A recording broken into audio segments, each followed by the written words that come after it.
ಪ್ರೀತಿಯ ವಿದ್ಯಾರ್ಥಿಗಳೇ, ನನ್ನ ಹೆಸರು ರವಿ. ನಾನು ಚನ್ನಗಿರಿಯ ಸರ್ಕಾರಿ ಪ್ರಥಮ ದರ್ಜೆ ಕಾಲೇಜಿನಲ್ಲಿ ಕನ್ನಡ ವಿಭಾಗದಲ್ಲಿ ಸಹಾಯಕ ಪ್ರಾಧ್ಯಾಪಕನಾಗಿ ಸೇವೆ ಸಲ್ಲಿಸ್ತಾ ಇದ್ದೀನಿ.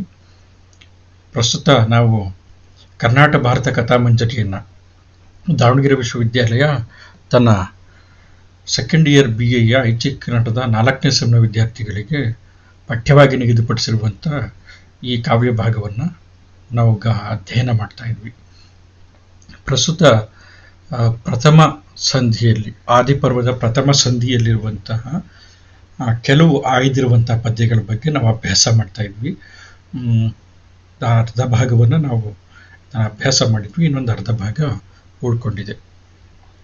ನಾವು ಅದನ್ನು ಗಮನಿಸ್ಬೋದು. ಎಷ್ಟು ತನ್ಮಯನಾಗಿ ಕುಮಾರವ್ಯಾಸ ತನ್ನ ಆರಾಧ್ಯ ದೈವನಾಗಿರುವಂಥ ಗದುಗಿನ ವೀರನಾರಾಯಣನ ಬಗ್ಗೆ, ಸರಸ್ವತಿಯ ಬಗ್ಗೆ, ಮತ್ತು ಗದಗಿನ ವೀರನಾರಾಯಣ ಕವಿಯಾಗಿರುವಂಥ ಕಾರಣದಿಂದ ಆ ಕೃತಿಗೆ ಒದಗಿರುವಂಥ ಪವಿತ್ರತೆಯ ಬಗ್ಗೆ, ತುಳಸಿಯ ಒದಗದಂಥ ಪವಿತ್ರವಾಗಿರುವಂಥ ಕೃತಿಯ ಬಗ್ಗೆ, ಮತ್ತು ಆ ಕೃತಿಯನ್ನು ಓದುವಂಥವರು, ಕೇಳುವಂಥವರು, ಇಂಥವ್ರಿಗೆ ಒದಗುವಂಥ ಪುಣ್ಯದ ಬಗ್ಗೆ, ನವರಸಗಳ ಬಗ್ಗೆ, ಪದದ ಪ್ರೌಢಿಮೆಯ ಬಗ್ಗೆ, ಎಲ್ಲದರ ಬಗ್ಗೆ ಮಾತಾಡ್ತಾ ಹೋಗ್ತಾನೆ. ಇದೆಲ್ಲದರ ಬಗ್ಗೆ ಹೇಳ್ತಾ ಹೇಳ್ತಾ ಹೇಳ್ತಾ ಅಂದರೆ ಕಾವ್ಯದ ಬಗ್ಗೆ ಹೇಳ್ತಾನೆ. ನಂತರ ತನ್ನ ಬಗ್ಗೆ ತಾನು ಹೇಳ್ಕೊಳ್ತಾನೆ. ಆ ಭಾಗವನ್ನು ನಾವು ಗಮನಿಸ್ಬೋದು. ತನ್ನ ಬಗ್ಗೆ ತಾನು ಹೇಳ್ಕೊಳ್ಳುವಂಥ ಭಾಗ ಇದು. ಒಂಥರ ಆತ್ಮಪ್ರತ್ಯಯ ಅಂತ ಅನ್ನಿಸ್ಕೊಳ್ಬೋದು, ಅನ್ಸತ್ತಿಲ್ಲ. ಆತ್ಮಪ್ರತ್ಯಯ ಇದೆ ಅಂತ ಅಂದರೆ ಅಹಂಕಾರ ಅನ್ನುವಂಥದ್ದಿಲ್ಲ ಇಲ್ಲಿ. ಇದೆ ಅಂದರೆ ತೋರಿಕೆಗೆ ಅಹಂಕಾರ ಅಂತ ಅನ್ಸತ್ತೆ. ಆದರೆ ಕೊನೆಗೆ ಅವನು ಪದ್ಯದಲ್ಲಿ ಆ ತರುವಂಥ ಒಂದು ತಿರುವಿದೆಯಲ್ಲ, ಆ ತಿರುವಿನಲ್ಲಿ ಎಲ್ಲ ತನ್ನ ಸಮಸ್ತ ಅಹಂಕಾರವನ್ನು ಕೂಡ ಕೃಷ್ಣನ ಪಾದ ಮೂಲದಲ್ಲಿ, ಗದಗಿನ ವೀರನಾರಾಯಣನ ಪಾದ ಮೂಲದಲ್ಲಿ ತಂದಿಟ್ಟುಬಿಡ್ತಾನೆ. ಸೊ ಹಾಗಾಗಿ ಅಹಮಿಕೆ ಅನ್ನುವಂಥದ್ದಿಲ್ಲ, ಆದರೆ ಆತ್ಮಪ್ರತ್ಯಯ ಅನ್ನುವಂಥದ್ದಿದೆ. ನಾನು ಗದಗಿನ ವೀರನಾರಾಯಣನ ಭಕ್ತ ಅನ್ನುವಂಥದ್ದು, ಆ ಕಾರಣದಿಂದ ಇದೆಲ್ಲ ಸಿದ್ಧಿಸಿದೆ ಅಂತ ಹೇಳ್ತಾನೆ. ನಾವು ಅದನ್ನು ಗಮನಿಸೋಣ. ಹಲಗೆ ಬಳಪವ ಪಿಡಿಯದೊಂದು ಅಗ್ಗಳಿಕೆ. ಎಂಥ ಅಗ್ಗಳಿಕೆ, ಶ್ರೇಷ್ಠ, ಎಂಥ ಹೆಸರು, ಹಿರಿಮೆ.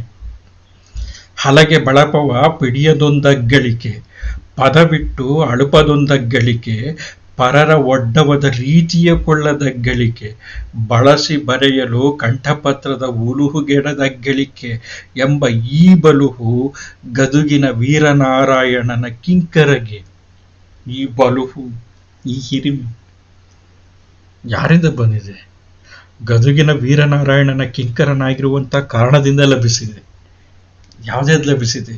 ಹಲಗೆ ಬಳಪವ ಪಿಡಿಯದೊಂದು ಅಗ್ಗಳಿಕೆ ಸಿಕ್ಕಿದೆ, ಪದವಿಟ್ಟು ಅಳುಪದೊಂದು ಅಗ್ಗಳಿಕೆ ದೊರೆತಿದೆ, ಪರರ ಒಡ್ಡವದ ರೀತಿಯ ಕೊಳ್ಳದಗ್ಗಳಿಕೆ ಅದು ಸಿಕ್ಕಿದೆ. ಆಮೇಲೆ ಬಳಸಿ ಬರೆಯಲು ಕಂಠಪತ್ರದ ಉರುಹುಗೆಡದ ಅಗ್ಗಳಿಕೆ ಎಂಬ ಈ ಬಲುವು ಗದುಗಿನ ವೀರನಾರಾಯಣನ ಕಿಂಕರಗೆ. ಗದುಗಿನ ವೀರನಾರಾಯಣನ ಕಿಂಕರನಾಗಿರುವಂಥ ಕಾರಣದಿಂದ ಇವೆಲ್ಲನೂ ಕೂಡ ನನಗೆ ಸಾಧ್ಯ ಆಗಿದೆ ಹೇಳ್ತಾ ಇರುವಂಥದ್ದು. ಇವೆಲ್ಲನೂ ಕೂಡ ಸಾಧ್ಯ ಆಗಿದೆ ಪ್ರಾರಂಭದಲ್ಲಿ ಹೇಳ್ತಾ ಇರುವಂಥದ್ದು. ಕೊನೆಗೆ ಹೇಳ್ತಾ ಇದ್ದೇನೆ, ಗದುಗಿನ ವೀರನಾರಾಯಣನ ಕಿಂಕರನಾಗಿರುವಂಥ ಕಾರಣದಿಂದ ಇದು ನನಗೆ ಸಿಕ್ಕಿದೆ ಅಂತ ತಂದ್ಬಿಟ್ಟು ಅಲ್ಲಿ ಅವನು ಏನು ಮಾಡ್ತಾನೆ ಅಂತಂದರೆ ತನ್ನ ಸರ್ವಸಮರ್ಪಣೆಯನ್ನು ಗದುಗಿನ ವೀರನಾರಾಯಣನಲ್ಲಿ ಮಾಡ್ಕೊಂಡ್ಬಿಡ್ತಾನೆ. ಹಾಗೆ ಧನ್ಯನಾಗ್ತಾನೆ, ಹಾಗೆ ತನ್ನ ಉನ್ನತಿಕೆಯನ್ನು ತೋರಿಸ್ಕೊಳ್ತಾನೆ. ಹಲಗೆ ಬಳಪವ ಪಿಡಿಯದೊಂದು ಅಗ್ಗಳಿಕೆ. ಹೆಂಗೆ ಕವಿ ಸಂಪ್ರದಾಯದಲ್ಲಿ ಕಾವ್ಯವನ್ನು ಬರೆಯಲಾಗ್ತಾ ಇತ್ತು, ಒಂದು ಸೂಚನೆಯನ್ನು ಕೊಡ್ತಾನೆ. ಒಂದು ಹಲಗೆ, ನಾವು ಯಾವುದನ್ನು ಸ್ಲೇಟ್ ಅಂತ ಕರಿತೀವಲ್ಲ, ಆ ಸ್ಲೇಟಲ್ಲಿ ಬರೆದು ಆಮೇಲೆ ತಿದ್ದೋದು, ಮತ್ತೆ ಬರೆಯೋದು, ತಿದ್ದೋದು, ಬರೆಯೋದು, ಅಳಿಸೋದು, ಹಿಂಗೆ. ಆದರೆ ನಾನು ಕುಮಾರವ್ಯಾಸ ಹೇಳ್ತಿರುವಂಥದ್ದು ಹಲಗೆ ಬಳಪವ ಪಿಡಿಯದೊಂದು ಅಗ್ಗಳಿಕೆ. ಬರೆದು ಪ್ರಾಕ್ಟೀಸ್ ಮಾಡಿರುವಂಥವನ್ನೆಲ್ಲ ನಾನು. ಹಲಗೆ ಬಳಪ, ಈಗ ನಾವು ಚಾಕ್ ಪೀಸ್ ಹಿಡಿತೀವಿ, ಬಳಪ ಮರೆಯಾಗಿದೆ. ಹಲಗೆ ಬಳಪವ ಪಿಡಿಯದೊಂದು ಅಗ್ಗಳಿಕೆ, ಅಂಥ ಹಿರಿಮೆ ಇದೆ ನನಗೆ. ಬರೆದು ಅಭ್ಯಾಸ ಮಾಡಿ ನಾನು ಕೊನೆಗೆ ಅದನ್ನು ಇಳಿಸಿರುವಂಥದ್ದಲ್ಲ, ಕೊನೆಗೆ ನಾನು ತಾಳೆ ಪ್ರತಿಯಲ್ಲಿ ಬರೆದಿರುವಂಥದ್ದಲ್ಲ. ಹಲಗೆ ಬಳಪವನ್ನು ಇಟ್ಕೊಂಡು ಅಭ್ಯಾಸ ಮಾಡಿ ಮಾಡಿ ಮಾಡಿ ತಿದ್ದಿ ತೀಡಿ ಬರೆದಿರುವಂಥವನ್ನೆಲ್ಲ. ಕುಮಾರವ್ಯಾಸನಾಗಿರುವಂಥ ನಾನು ಗದುಗಿನ ವೀರನಾರಾಯಣನ ಕಿಂಕರ, ಅವನಿಂದ ದತ್ತವಾಗಿ ಬಂದಿರುವಂಥ ಪ್ರತಿಭೆ ನಂದು. ಸೊ ಇದೆಲ್ಲದರ ಗೊಡವೆ ನನಗಿಲ್ಲ. ಪದ ಬಿಟ್ಟು ಅಳುಪದೊಂದ ಗಳಿಕೆ, ಹಲಗೆ ಬಳಪನ್ನ ಹಿಡಿದಿದ್ಮೇಲೆ ಪದ ಇಟ್ಟು ಅಳಿಸುವಂಥ ಮಾತೇ ಬರುತ್ತೆ. ಸೊ ಹಾಗಾಗಿ ಪದ ಇಟ್ಟು ಒಂದು ಪದವನ್ನು ಬರೆದ್ಬಿಟ್ಟು ಈ ಪದ ಯಾಕೋ ಸರಿ ಇಲ್ಲ, ಅಳಿಸ್ಬೇಕು ಅಂತ ತಂದ್ಬಿಟ್ಟು ಪದ ಬಿಟ್ಟು ಅಳುಪದ ಒಂದು ಅಗ್ಗಳಿಕೆ ಆ ಹಿರಿಮೆ ನನ್ನದು ಹೇಳ್ತಾ ಇರುವಂಥದ್ದು. ಆಮೇಲೆ ಪರರ ಒಡ್ಡವದ ರೀತಿಯ ಕೊಳ್ಳದ ಅಗ್ಗಳಿಕೆ, ಇನ್ನೊಬ್ಬರ ಕಥೆಯ ರಚನೆಯ ಕ್ರಮ, ವಿನ್ಯಾಸದ ಕ್ರಮವನ್ನು, ಇನ್ನೊಬ್ಬರು ಕಥೆನ ಹೆಂಗೆ ಬೆಳೆಸಿದ್ದಾರೆ ಇದಕ್ಕಿದೆ ನಿದರ್ಶನ ಇದೆ. ಯಾಕೆ ಅಂತಂದರೆ ಕುಮಾರವ್ಯಾಸನಿಗಿಂತ ಮುಂಚೆ ಪಂಪ ಇದ್ದಾನೆ, ರನ್ನ ಇದ್ದಾನೆ. ಸೊ ಹಾಗಾಗಿ ಏನಂತಂತಂದರೆ ಇನ್ನೊಬ್ಬರ ಶೈಲಿಯನ್ನು, ಅವರ ರಚನಾ ಕ್ರಮವನ್ನು ಅಥವಾ ಅವರ ಕಥೆಯ ವಿನ್ಯಾಸವನ್ನು ಅನುಸರಿಸದೇ ಇರುವಂಥ ಹೆಗ್ಗಳಿಕೆ ನಂದು.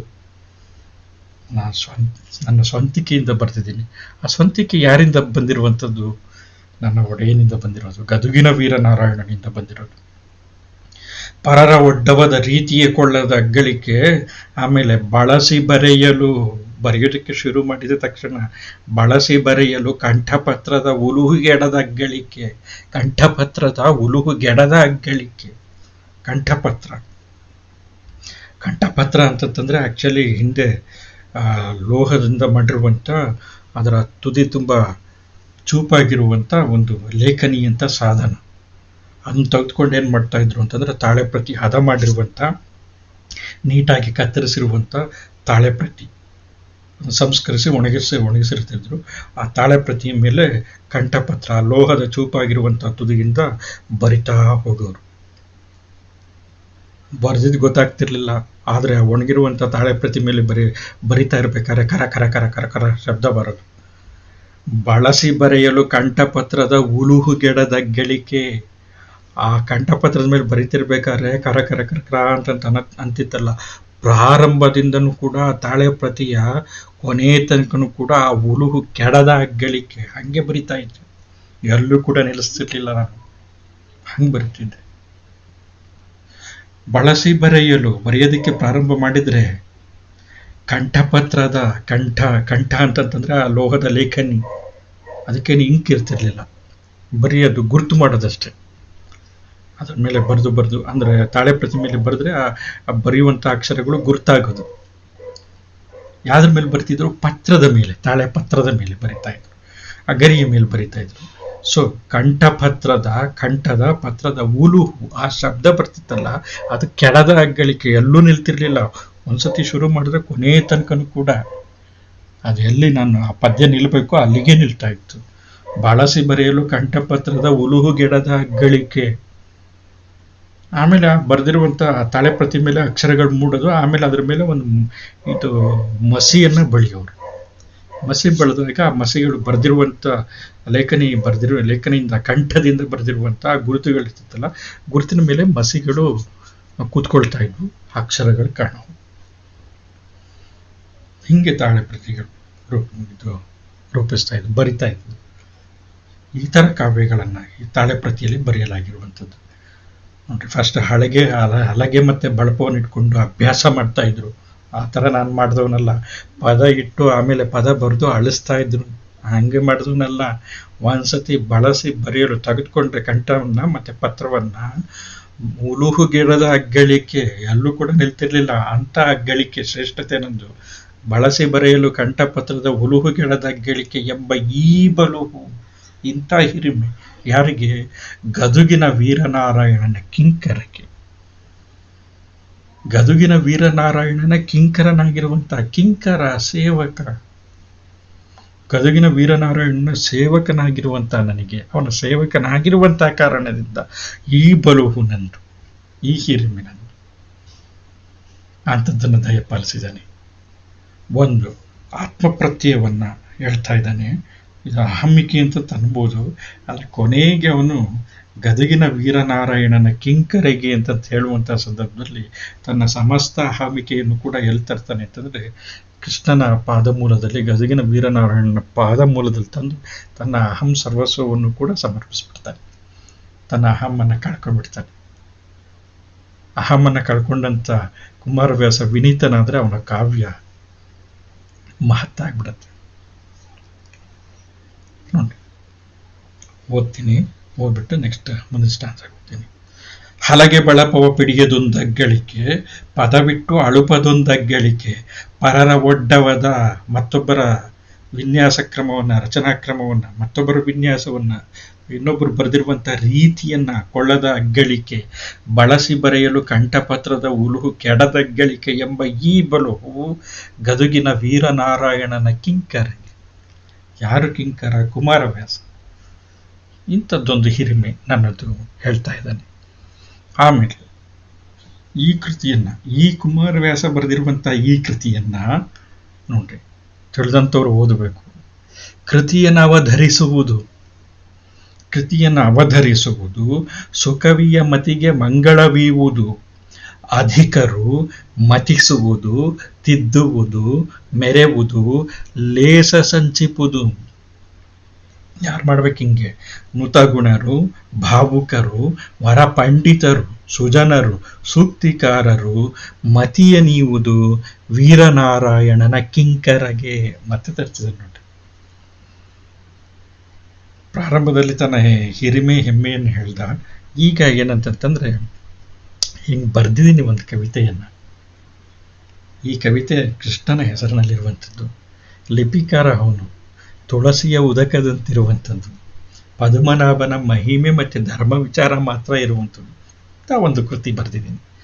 ಈ ಕೃತಿಯನ್ನು ಅವಧರಿಸುವುದು, ಇದನ್ನು ಗಮನ ಕೊಟ್ಟು ಓದಿ, ಆಸಕ್ತಿಯಿಂದ ಓದಿ, ಶ್ರದ್ಧೆಯಿಂದ ಓದಿ, ಭಕ್ತಿಯಿಂದ ಓದಿ. ಯಾಕೆಂದರೆ ಇದು ಕೃಷ್ಣನ ಕಥೆ, ಇದು ಧರ್ಮದ ಕಥೆ. ಇದು ಹೇಳ್ತಾ ಇರುವುದು ಕೃತಿಯನ್ನು ಅವಧರಿಸುವುದು, ಸುಕವಿಯ ಮತಿಗೆ ಮಂಗಳ ಬೀಯುವುದು. ಈ ಕೃತಿಯನ್ನು ಓದಿದ್ರೆ ನನಗೆ ಸಂತೋಷ. ಯಾಕೆಂತಾರೆ ನನ್ನ ಕೃಷ್ಣನ ಕಥೆಯನ್ನು, ನನ್ನ ಗದುಗಿನ ವೀರನಾರಾಯಣನ ಕಥೆಯನ್ನು ಓದ್ತಾ ಇದ್ದಾರೆ ಇವರು ಅನ್ನುವಂಥ ಹೆಮ್ಮೆ. ಸುಕವಿಯ ಮತಿಗೆ ಮಂಗಳ ಬೀಯುವುದು. ಆಮೇಲೆ ಅಧಿಕರು, ಇನ್ನೂ ಒಂದು ಮಾತು ಹೇಳ್ತಾನೆ ನೋಡ್ರಿ, ಎಷ್ಟು ವಿನೀತನಾಗ್ತಾ ಇದ್ದಾನೆ. ಅಧಿಕರು, ತಿಳ್ಕೊಂಡಿರುವಂಥವ್ರು, ಭಕ್ತಾಗ್ರೇಸರು, ತಿಳ್ಕೊಂಡಿರುವಂಥವ್ರು, ಪಂಡಿತರು, ವಿದ್ವಾಂಸರು, ಅಧಿಕರು ಮತಿಸುವುದು. ಈ ಕಾವ್ಯದಲ್ಲಿ ಬಂದಿರುವಂಥ ಅಂಶಗಳನ್ನು ಚರ್ಚೆ ಮಾಡಬೇಕು, ಸಂವಾದ ಮಾಡಬೇಕು, ಮತಿಸಬೇಕು, ವಿಚಾರದ ನಿಕಷಕ್ಕೆ ಹೊರೆ ಹಚ್ಚಬೇಕು. ಸರಿ ಇದೆಯಾ, ಇಲ್ಲಿ ಸರಿ ಬಂದಿದೆಯಾ, ಇಲ್ಲಿ ಸರಿ ಬಂದಿಲ್ವಾ ಹೇಳಬೇಕು. ಅಂದರೆ ಹಿಂದಿನ ಪದ್ಯದಲ್ಲಿ ಭಾವವ ಬೆದಕಲಾಗೋದು ಅಂತಂತ ಹೇಳಿದ್ದಾನೆ.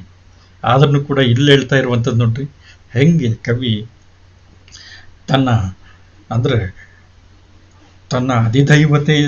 ದೇವತೆ ಯಾರಿದ್ದಾರೆ, ತನ್ನ ಇಷ್ಟ ದೇವ, ಅವರ ಕಾರಣದಿಂದ ಆತನ ಕೃಪೆಯ ಕಾರಣದಿಂದ ಈ ಕವಿತೆ ಬರೆಯಲಾಗಿದೆ ಅಂತ ಹೇಳ್ಬೇಕಾದ್ರೆ ಭಾವವ ಬೆದಕುವಂಥ ಸಾಮರ್ಥ್ಯವನ್ನು ಯಾರು ಕೂಡ ಮಾಡಬಾರ್ದು ಅಂತಂತ ಹೇಳ್ತಿದ್ದಾನೆ. ಆದರೆ ಕವಿ ನಂತರ ಈ ಕೃತಿ ಬಗ್ಗೆ ಹೇಳಬೇಕಾದ್ರೆ ಹೇಳ್ತಾ ಇದ್ದಾನೆ, ಅಧಿಕರಾಗಿರುವಂಥವ್ರು, ತಿಳುವಳಿಕಸ್ಥರಾಗಿರುವಂಥವ್ರು, ವಿದ್ಯಾವಂತರಾಗಿರುವಂಥವರು, ಜ್ಞಾನಿಗಳು, ಅವರು ಏನಂತಂದರೆ ಮತಿಸಬೇಕು. ಕೃತಿಯ ಬಗ್ಗೆ ಚರ್ಚಿಸಿಬಿಟ್ಟು ಎಲ್ಲಾದರೂ ಲೋಪದೋಷಗಳು ಬಂದರೆ ಅದನ್ನು ತಿದ್ದಬೇಕು ಹೇಳ್ತಾ ಇದ್ದಾನೆ ನೋಡಿ. ಮತಿಸುವುದು, ತಿದ್ದುವುದು, ತಿದ್ದಿದ ನಂತರ ಏನು ಮಾಡಬೇಕು? ಮೆರೆಯುವುದು. ಆಮೇಲೆ ಎತ್ತಿಕೊಂಡಾಡ್ರಿ ಕೃತಿಯನ್ನು. ಮೆರೆಯುವುದು, ಲೇಸ ಸಂಚಿಪುವುದು. ದೋಷ ಏನಾದರೂ ಸಿಗ್ಲಿಲ್ವಾ, ಇದರಲ್ಲಿ ಏನಾದರೂ ಒಳ್ಳೆಯದು ಅಂತಂತ ನಿಮ್ಗೇನಾದರೂ ಕಂಡು ಬಂದಂಥ ಪಕ್ಷದಲ್ಲಿ, ಲೇಸು ಒಳಿತು ಕಂಡು ಬಂದಂಥ ಪಕ್ಷದಲ್ಲಿ ಅದನ್ನು ಸಂಚಿಪುವುದು, ಅದನ್ನು ಸಂಗ್ರಹ ಮಾಡಿಕೊಳ್ಳ್ರಿ, ಅದನ್ನು ತೆಗೆದುಕೊಳ್ರಿ ಕೃತಿಯಿಂದ.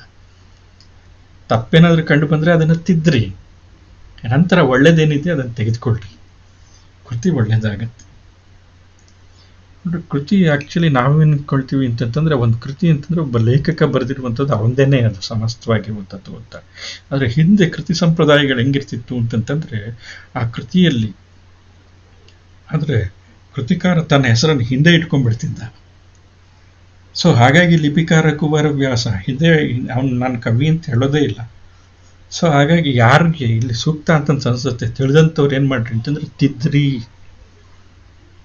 ಅಂತ ಹೇಳ್ಬಿಟ್ಟಿದ್ದಾನೆ. ಸೊ ಹಾಗಾಗಿ ಅನೇಕ ಕವಿಗಳು ಹಿಂದಿನಿಂದ ಬಂದಿರುವಂತಹ ಸಂಪ್ರದಾಯ, ಅನೇಕ ಕವಿಗಳು ಏನು ಮಾಡಿದ್ದಾರೆ ಅಂತಂತಂದ್ರೆ, ಅಥವಾ ಲಿಪಿಕಾರರು ಏನು ಮಾಡಿದ್ದಾರೆ ಅಂತಂತಂದ್ರೆ, ಕಾವ್ಯಗಳನ್ನ ಪ್ರತಿ ಮಾಡಿಕೊಡುವಂಥ ಸಂದರ್ಭದಲ್ಲಿ ತಮ್ಮದೇ ಆಗಿರುವಂಥ ಪದ್ಯಗಳನ್ನು ಸೇರಿಸ್ಬಿಟ್ಟಿದ್ದಾರೆ. ಸೊ ಹಾಗಾಗಿ ಈಗ ದೊರೆಯುವಂಥ ಎಲ್ಲ ಅಂದರೆ ಕುಮಾರವ್ಯಾಸನ ಹೆಸರಿನಲ್ಲಿ ಸಿಗುವಂಥ ಕರ್ನಾಟಕ ಭಾರತ ಕಥಾಮಂಜರಿ ಏನಿದೆ ಅದರ ಎಲ್ಲ ಪದ್ಯಗಳು ಕೂಡ ಆತಂದೆ ಅನ್ನುವಂಥದ್ದು ಸಂದೇಹಾಸ್ಪದವಾಗಿರುವಂಥದ್ದು. ಕೆಲವರು ಸೇರಿಸಿದ್ದಾರೆ ಭಕ್ತರು ಅಥವಾ ತಿಳ್ಕೊಂಡಿರುವಂಥವ್ರು, ಈ ಇದೊಂದು ಪದ್ಯ ಇಲ್ಲಿ ಬಂದರೆ, ಈ ಭಾವ ಇಲ್ಲಿ ಬಂದರೆ ಸೂಕ್ತ ಅಂತನ್ಸಿದ್ರೆ ಸೇರಿಸಿದ್ದಾರೆ, ಅಂಥವೆಲ್ಲ ಸೇರ್ಕೊಂಡಿದ್ದಾರೆ. ಸರಿ, ಅದಕ್ಕೆ ಇವನು ಹೇಳ್ತಿದ್ದಾನೆ, ಮತಿಸುವುದು, ತಿದ್ದುವುದು, ಮೆರೆವುದು, ಲೇಸ ಸಂಚಿಪ್ಪುವುದು. ಹಿಂಗೆ ಮಾಡ್ರಿ, ಇದನ್ನ ಚರ್ಚೆ ಮಾಡ್ರಿ, ನಿಮ್ಮ ಪ್ರಜ್ಞೆ ಅಥವಾ ತಿಳುವಳಿಕೆ ಪಾಂಡಿತ್ಯದ ನಿಕಷಕ್ಕೆ ಹೊರೆ ಹಚ್ಚಿರಿ. ಇಲ್ಲೇನಾದ್ರು ಸ್ವಲ್ಪ ದೋಷ ಇದೆ ಅಥವಾ ಇಲ್ಲೇನಾದ್ರು ತಿದ್ದಬೇಕು ಅಂತ ಅನ್ಸಿದ್ರೆ ತಿದ್ರಿ, ಆಮೇಲೆ ಅದನ್ನ ಗೌರವಿಸ್ರಿ. ಆ ಕೃತಿಯನ್ನು ಓದ್ರಿ ಹೇಳ್ತಾ ಇರುವಂಥದ್ದು. ಅದರಲ್ಲಿರುವಂಥ ಒಳಿತನ ಸಂಗ್ರಹ ಮಾಡ್ರಿ. ಯಾರು ಇದನ್ನ ತಿದ್ದಬೇಕು, ಮತ್ತೆ ಯಾರು ಇಂಥ ಕಡೆ ಹಿಂಗೆ ತಪ್ಪಾಗಿದೆ ತಿದ್ಕೋ ಅಂತ ಹೇಳಬೇಕು? ನುತ ಗುಣರು, ನುತ ಸ್ತುತಿಸಲ್ಪಟ್ಟ, ನುತಿ ಅಂತಂದ್ರೆ ಸ್ತುತಿಸಲ್ಪಟ್ಟಂತ ಗುಣವಂತರು, ಗುಣಕ್ಕೆ ಅರ್ಹರಾಗಿರುವಂಥವರು, ಗುಣವಂತರು ಅಂತಂತ ಖ್ಯಾತರಾಗಿರುವಂಥವರು, ಅಂಥವರು, ಭಾವುಕರು, ಭಕ್ತಿಯಲ್ಲಿ ಭಕ್ತಿಯ ಭಾವದಲ್ಲಿ ಮಿಂದು ಹೋಗಿರುವಂಥವರು, ಭಾವುಕರು, ವರಪಂಡಿತರು, ಶ್ರೇಷ್ಠರಾಗಿರುವಂಥ ಪ್ರೌಢರಾಗಿರುವಂಥ ಪಂಡಿತರು, ಆಮೇಲೆ ಸುಜನರು, ನೋಡ್ರಿ, ಉತ್ತಮರಾಗಿರುವಂಥ ಮನುಷ್ಯರು, ಸೃಜನರು, ಮಾನವರು, ಸೂಕ್ತಿಕಾರರು, ಯಾರು ಕಥೆಯನ್ನು ಹೇಳ್ತಾರಲ್ಲ, ಸೂತರು ಅನ್ನುವಂಥವ್ರು ಕಥೆ ಹೇಳುವಂಥವ್ರು, ಸೂಕ್ತಿಕಾರರು ಅನ್ನುವಂಥವ್ರು ಕಥೆ ಹೇಳುವಂಥವ್ರು. ಈ ಸೂಕ್ತಿಕಾರರು ಮತಿಯೇ ನೀವುದು, ಇಂಥವ್ರು ತಿಳುವಳಿಕೆಯನ್ನು ಕೊಡಬೇಕು. ಅಂದರೆ ನಾವು ಈ ಕೃತಿಯಲ್ಲಿ ಏನಾದರೂ ದೋಷ ಕಂಡು ಬಂದಂಥ ಪಕ್ಷದಲ್ಲಿ ಗುಣವಂತರು ಅಂತ ಖ್ಯಾತರಾಗಿರುವಂಥವ್ರು, ಭಕ್ತಿಯ ಭಾವುಕತೆಯಲ್ಲಿ ಮಿಂದು ಹೋಗಿರುವಂಥವ್ರು, ವರಪಂಡಿತರು, ಶ್ರೇಷ್ಠರಾಗಿರುವಂಥ ಪಂಡಿತರು, ಸುಜನರು, ಸೂಕ್ತಿಕಾರರು, ಸಜ್ಜನರು, ಮತ್ತು ಕಥೆಯನ್ನು ಹೇಳುವಂಥ ಗಮಕಿಗಳು ಅಥವಾ ಹಾಡುವಂಥವ್ರು, ಕಥೆಯನ್ನು ಹೇಳುವಂಥವ್ರು ಮತಿಯ ನೀವುದು, ನನಗೆ ತಿಳುವಳಿಕೆಯನ್ನು ಕೊಡಲಿ. ಯಾರಿಗೆ? ವೀರನಾರಾಯಣನ ಕಿಂಕರನಾಗಿರುವಂಥ ನನಗೆ, ವೀರನಾರಾಯಣನ ಸೇವಕನಾಗಿರುವಂಥ ನನಗೆ ಮತಿಯನ್ನು ಕೊಡಲಿ, ಇಲ್ಲಿ ನನಗೆ ತಿಳುವಳಿಕೆಯನ್ನು ಕೊಡಲಿ, ಇಲ್ಲಿ ಇದನ್ನು ತಿದ್ದಪ್ಪ ಅಂತ ಹೇಳಿ ನಾನು ತಿದ್ದುತ್ತೀನಿ. ನೋಡಿ, ಮೊದಲನೇ ಸ್ಟಾನ್ಸದಲ್ಲಿ ಅಹಮಿಕೆ ಅಂತಂತ ಕಾಣ್ತಾ ಇದೆ, ಅಹಂಕಾರ ಅಂತಂತ ಕಾಣ್ತಾ ಇದೆ. ಆದರೆ ಅದರ ಕೊನೆಗೆ ಏನಂತಂದ್ರೆ ತನ್ನ ಆತ್ಮಪ್ರತ್ಯವನ್ನು ವೀರನಾರಾಯಣನ ಪಾದಮೂಲದಲ್ಲಿ ಸಮರ್ಪಿಸ್ತಾನೆ. ಈ ಪದ್ಯದಲ್ಲಂತೂ ತಾನು ಅತ್ಯಂತ ವಿನಮ್ರನಾಗಿ, ವಿನಯನೇ ತಾನಾಗಿ ಅವನು ತಲೆಬಾಗ್ಬಿಟ್ಟಿದ್ದಾನೆ. ವೀರನಾರಾಯಣನ ಕಿಂಕರ ನಾನು, ಉತ್ತಮರಾಗಿರುವಂಥವ್ರು, ಭಕ್ತರಾಗಿರುವಂಥವ್ರು ಹೇಳಿದ್ರೆ ತಿದ್ಕೊಳ್ತೀನಿ ಅಂತಂತ ಹೇಳ್ತಾ ಇದ್ದಾನೆ. ಯಾಕೆ ಬರೆದೆ ನಾನು ಈ ಪದ್ಯವನ್ನು? ನೋಡ್ರಿ, ಕುಮಾರವ್ಯಾಸ ಒಂದು ಚಾರಿತ್ರಿಕ ಕಾರಣವನ್ನು ಕೊಡ್ತಾ ಇದ್ದಾನೆ. ಈ ಮಹಾಭಾರತವನ್ನು ಬರೆಯೋದಕ್ಕೆ ಏನಪ್ಪ ಕಾರಣವಾದ್ರೆ ಏನು? ಮಹಾಭಾರತವನ್ನು ಬರೆಯೋದಕ್ಕೆ ತಿಣುಕಿದನು ಫಣಿರಾಯ, ನೋಡಿ, ತಿಣುಕಿದನು ಫಣಿರಾಯ ರಾಮಾಯಣದ ಕವಿಗಳ ಭಾರದಲ್ಲಿ ತಿಂತಿಣಿಯ ರಘುವರ ಚರಿತೆಯಲ್ಲಿ ಕಾಲಿಡಲು ತೆರಪಿಲ್ಲ. ಬಣಗು ಕವಿಗಳ ಲೆಕ್ಕಿಪನೆ ಸಾಕು ಎಣಿಸದಿರು, ಶುಕರೂಪನಲ್ಲವೇ ಕುಣಿಸಿ ನಗನೇ ಕವಿ. ನೋಡಿ, ಕುಣಿಸಿ ನಗನೇ ಕವಿ ಕುಮಾರವ್ಯಾಸ ನುಳಿದವರ.